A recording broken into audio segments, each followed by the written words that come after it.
Isang magandang araw po sa inyong lahat. Muli magkakaroon tayo ng verse of the day from Hebrews chapter 9, verse 27. Ganito po yung sinasabi sa ESV Study Bible. And just as it is appointed for man to die once, and after that comes judgment. Sa pagtatalakay ng may akda patungkol sa sumunod ay ito naman yung inano ng may akda. Tinalakay niya na patungkol doon sa nagsakripisyo para sa kasalanan. Na binanggit doon sa verse 28 na si Kristo na minsan ay hinandog sa kasalanan ng marami. Kaya ang bawat isa ay pinapakita ng may akda doon sa naunang talata na minsan din sa mga tao ang una, appointed to die once. At siyamang itinakda sa mga tao ang mamatay na minsan means every person has but a single life.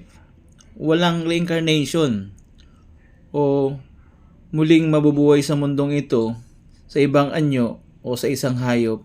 Depende sa iyong bait o sa iyong sama. Hindi ito tinutukoy ng Biblia. Dahil ang sinasabi ng Biblia, ng may akda sa talatang ito na ating tinatalakay sa verse 27, and after that comes means death, judgment.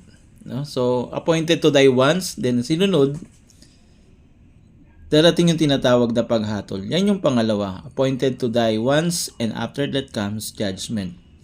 Walang second chance pag tayo ay namatay na.